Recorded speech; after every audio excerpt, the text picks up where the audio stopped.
Oh, hello, Simone, and I'm feeling a bit exasperated because I've just been broadcasting, well, I thought I was broadcasting a video for you guys and it wasn't even recording. So all my energy and my excitement and my enthusiasm went to waste. But anyway, it's going to be a much more diluted video, but it's about children who are in domestic abusive relationships and how, we look at those who are doing well. We have a lot of parents, especially on Facebook, or my child graduated, my child is a manager, my child is this, my child is that. And there are a lot of children who are doing well, but there are a lot of children who are suffering in domestic abuse homes, in homes where there's domestic abuse. And the police are giving 669 referrals a day for domestic abuse.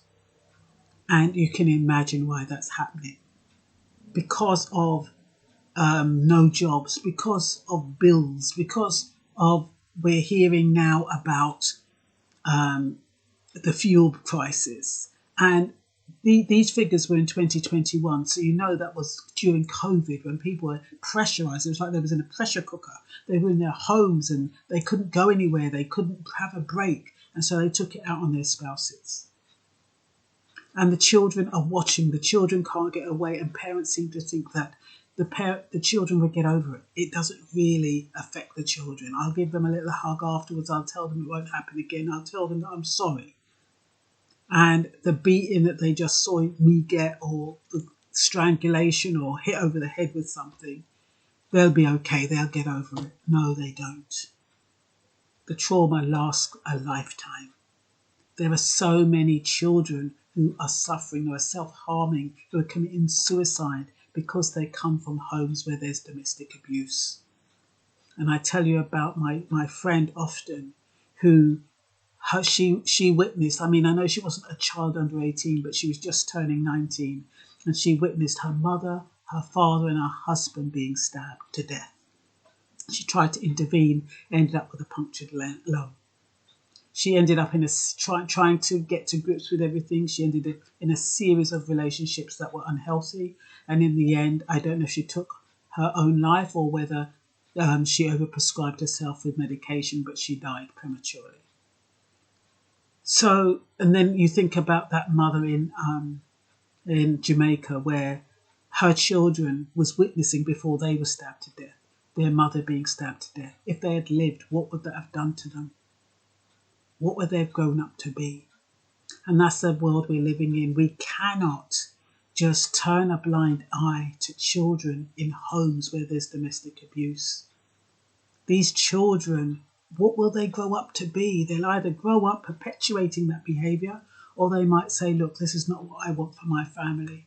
I'm not going to deal with anything that is violent or antagonistic or abrasive. So I'm just going to read it quickly now because it's the second time I'm doing it. So, like I said, it's wonderful seeing children who have graduated, who are doing well as young adults because they had at least one caregiver who was stable and cared for them. But did you know that according to NSPCC, the police made almost 245,000 referrals to social services for domestic abuse in 2021?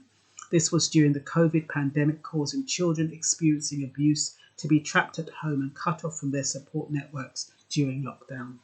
Police in England and Wales made, on average, 669 child protection referrals a day to social services in the last year, an 8% increase from previous years.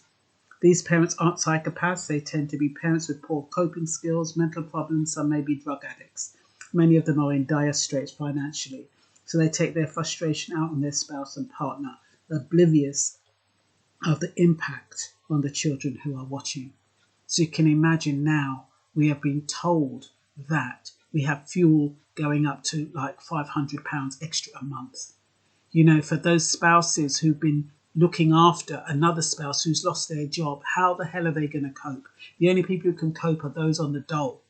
And there's this rumour that that they only want middle class, the rich and the poor. They don't want no middle class. This is going to drive the middle class into poverty. because how the hell are they going to afford to pay that kind of money just on fuel bills? Not even food, not clothes, nothing. And for children, where they used to be able to buy them shoes or whatever it is, they're going to have to say, no, I'm sorry. The child starts screaming and what have you. What they have been doing all the time, but now the parent is under pressure. So that you find a lot of parents abusing the child. Remember baby P, battered to death with so many bruise marks. So many children are being beaten mercilessly by parents or step-parents. Because whether it's pressure, whether it's because of drugs, that's what's happening. The children are vulnerable. The children, who's supposed to be protecting the children are the adults, and the adults are abusing the children. It's very, very sad. Sadly, parents and other relatives pose the greatest risk. Most victims were maltreated by a parent. Some perpetrators are non-parent relatives. A small percentage are unmarried partners of parents, and a very small percentage are unrelated adults. Sometimes it's not only the children witnessing their parents fighting and screaming, sometimes it is the parents mercilessly beating the children with instruments and all sorts. Children have been witnessing their pet mothers being strangled, hit over the head with pieces of wood, left unconscious, broken ribs, legs. It's hard to imagine what happens behind closed doors, and these are not exaggerations. Who will these children who witness their parents fighting, assaulting, trying to defend themselves grow up to be? Will they decide that it's not what they want for themselves or people in their lives, or will they grow up believing this behaviour is normal and perpetuate it? Your guess is as good as mine.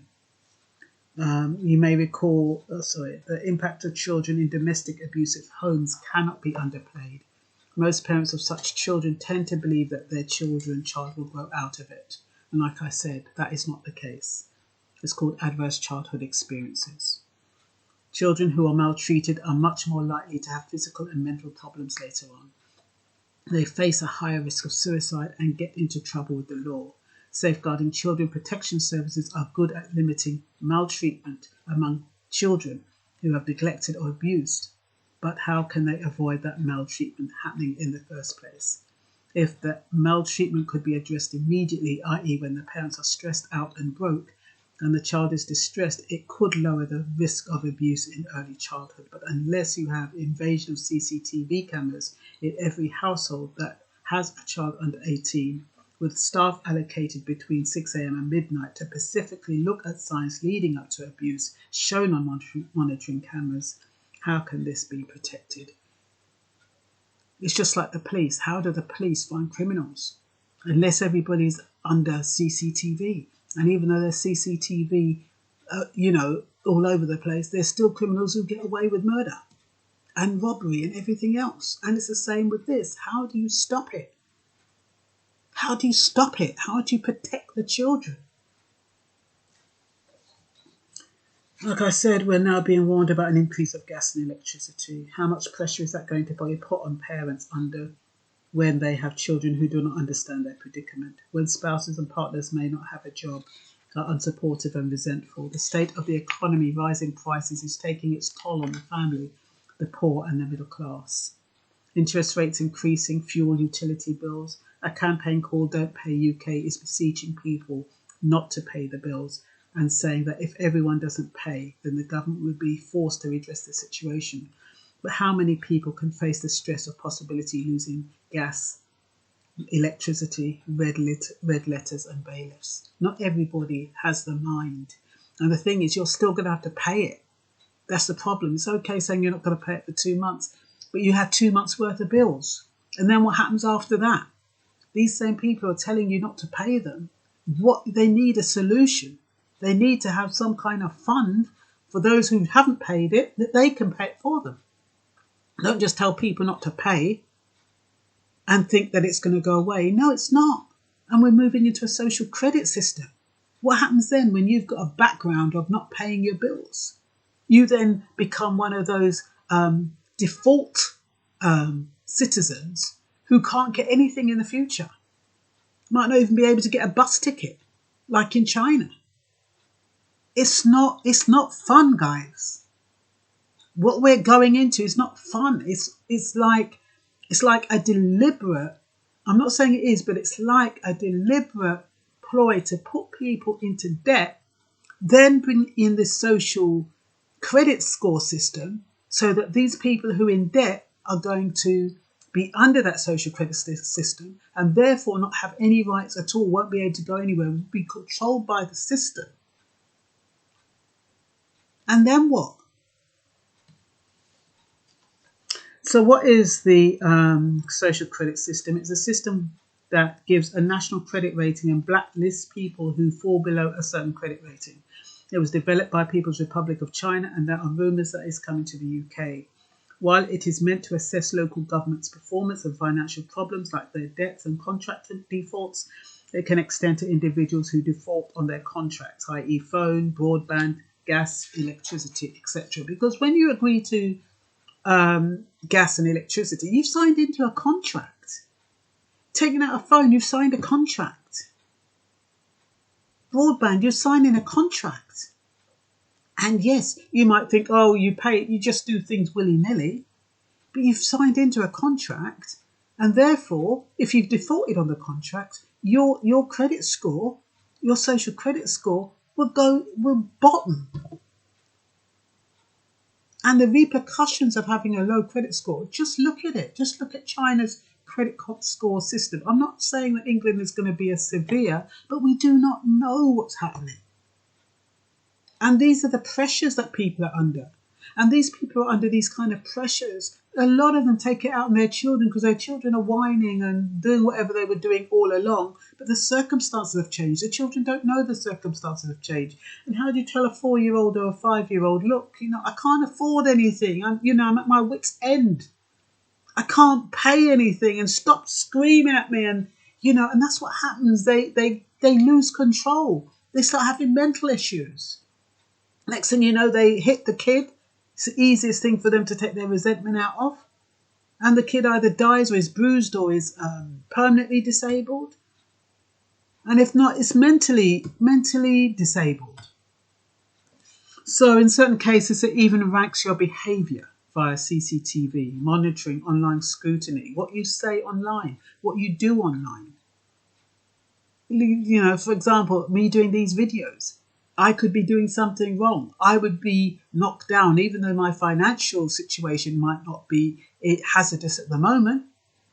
But the fact that what they consider bad behaviour can put me in trouble, can put anybody in trouble, what you do, what you say on YouTube or any social platform under the social credit scoring system. So what has this got to do with domestic abuse and children?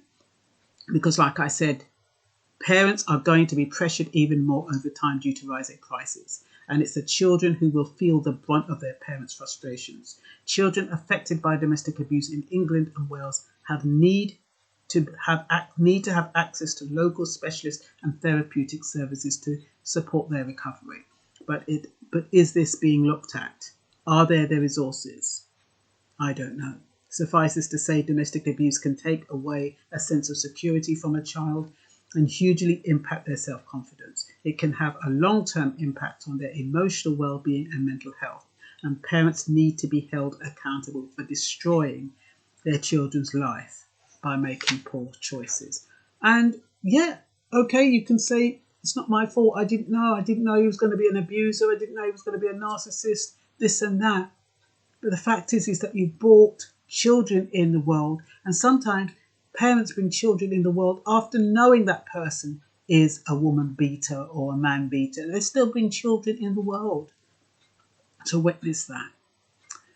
Anyway, I know some of these things. It has got a lot to do with adverse childhood experiences. It's got a lot to do with mental issues, and sometimes these things cannot be avoided. But we have to try and do our best to protect the children, the vulnerable, the innocent. And that's all for now. Bye-bye.